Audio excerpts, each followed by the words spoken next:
আসসালামু আলাইকুম রহমতুল্লাহি ওয়া বারাকাতুহু। কেমন আছেন? আশা করছি আমিও ভালো আছি। আপনারা লাস্ট আমার পেজে যে পোস্টটা দেখছেন সেটা হয়তো অনেকে মনে করতেছে যে এটা অন্য কেউ পোস্ট করছে, সেটা আমি পোস্ট করছি। এবং এই উদ্যোগ যে জিনিসটা চলতেছে আর কি, এই ঝামেলাটা যে কলরবের জিনিসগুলো, কলরবের যে সংগঠনটা, এগুলো পুরোপুরি লিখে নেওয়া হয়েছে। এই বিষয়টা অন্য কেউ ষড়যন্ত্র করতেছে না, এটা সরাসরি আমাদের ফ্যামিলি থেকে, আমার আম্মু, মামা, চাচা, মানে এরা নিজেদের ভিতরেই। এখন আমি কখনো লাইভে আসিনি, এই জন্য হয়তো বা একটু কথায় ভুল হইতে পারে, সবাই ক্ষমা দৃষ্টিতে দেখবেন। তো আজকে আমি কিছু প্রশ্ন নিয়ে আসলাম। অনেকে বলতেছে যে গালিব, তুমি ভুল পথে হাঁটছো, যারা তোমাকে এতদিন বড় করলো, এত কিছু করলো, তাদের সাথে তুমি এরকম ব্যবহার করতেছো। এখন সবচেয়ে বড় কথা, আমার ফ্যামিলি যেদিকে আছে এদিকে তো অবশ্যই আমাকে থাকতে হবে।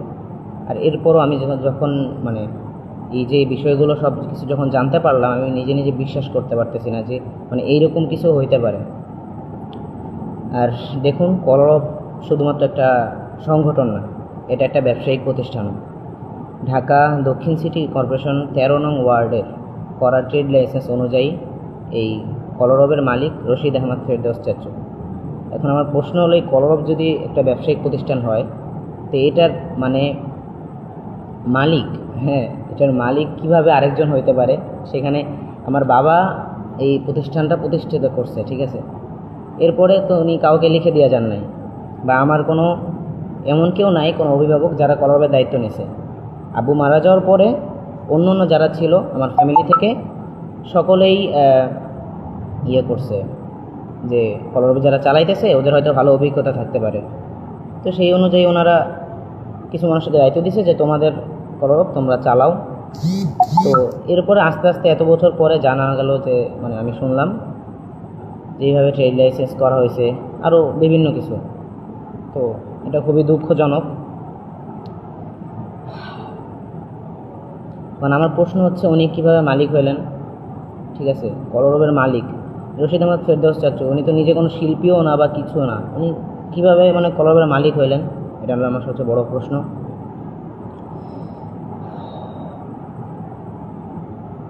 আর আব্বু বেঁচে থাকতে কলরবের প্রযোজনা অনেকগুলো অ্যালবাম হয়েছিল।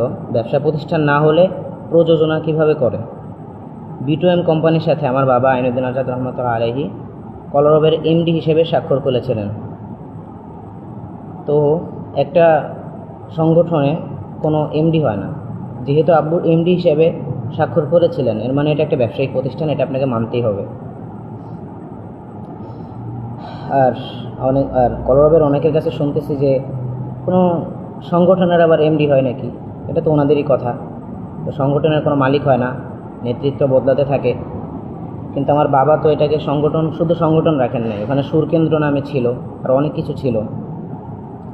তো সব কিছু মিলে একটু নার্ভাস, ঠিক আছে, একটু সমস্যা হচ্ছে। আর আরেকটা প্রশ্ন, হলিটিউন যে কলরবের চ্যানেলটা আছে, এটা আসলে আমি শুনলাম যে কলরবের সাথে নাকি হলিটিউনের চুক্তি হয়েছে। বিষয়টা আশ্চর্য, আপনাদের কাছে নাও লাগতে পারে। এখন হলিটিউনের সাথে কলরবের কীভাবে চুক্তি হয়? হলিটিউন তো কলরবের ইউটিউব চ্যানেল, তাই না? কিন্তু ভিতরে ভিতরে দেখেন এই ইউটিউব চ্যানেলের মালিক নাকি বদরুজ্জামান চাচু। মানে খুবই আশ্চর্যজনক বিষয়। হলিটিউন থেকে যা ইনকাম হয় এর থেকে 30% কলরবের ইনকাম, আর বাকি 70% হলিটিউনের। মানে হলিটিউন কি, এটা কলরবের বাইরে কিছু, এটা আলাদা একটা প্রতিষ্ঠান যেটাকে বদরুজ্জামান চাচু নিজে প্রতিষ্ঠিত করছে। এখন কথা হচ্ছে, এই হলিটিউন চ্যানেলের যে অ্যাবাউট আছে, অ্যাবাউট যেখানে গিয়ে দেখা হয় যে কতজন, মানে কত বছর আগে এটা খোলা হয়েছে, তো ওখানে গিয়ে দেখতে পারবেন যখন এই হলিটিউন চ্যানেল খোলা হয়েছে, মানে ওই সময় হলিটিউনের কোনো অস্তিত্বই ছিল না। ওটা কলরবের মূলত একটা ইউটিউব চ্যানেল খোলা হয়েছিল।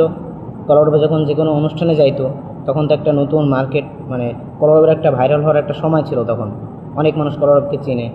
আবু মারা যাওয়ার পরে অনেকের চোখে পড়ছে এটা যে কলরব নামে একটা সংগঠন আছে, অনেক ভালো গজল গায় বা এরকম কিছু, বাংলাদেশের ফার্স্ট টাইম। তো ওখান থেকে এরকমভাবে সব ছড়ানো হতো যে ইউটিউবের ভিতরে আমাদের এমন এমন ইউটিউব চ্যানেল আছে, তো ওইটার লিঙ্ক সবাইকে মানে বলে দেওয়া হতো যে এটার নাম এটা, এই সবাই ঢুকে ঢুকে সাবস্ক্রাইব করবেন। তো সবাইকে কলরবের চ্যানেল বলে সাবস্ক্রাইব করানো হয়েছে, কলরবের চ্যানেলও ছিল, কিন্তু পরবর্তীতে এটাকে নাম চেঞ্জ করে হলিউটন রাখা হয়েছে। ভালো কথা, নাম তো চেঞ্জ করাই যাইতে পারে, কিন্তু হলিউটন রাখার পরে এখন শুনতেছি যে হলিউটনের মালিক মানে আরেকজন, মানে হলিউটন একটা অন্য একটা কিছু যেটা কলরবের সাথে চুক্তি হয়েছে। তো এটা আপনাদের কাছে মানে কার কি মনে হয়?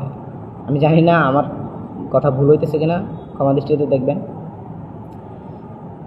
হ্যাঁ, আর আরেকটা কথা যে আমরা যে এই যে উদ্যোগটা নিয়েছি আমাদের ফ্যামিলি থেকে, তো এই উদ্যোগটা পাওয়ার পরে মানে দেখার পরে আমাদের অনেকের কাছে, যেমন আমার আম্মুর কাছে বা অনেকের মানে এরকম হুমকি আসতেছে যে ওই ছোটোকালে মাদ্রাসায়, যারা মাদ্রাসায় পড়েন আপনারা জানেন মাদ্রাসায় অনেক ধরনের দুষ্টামি উল্টাপাল্টা হয়।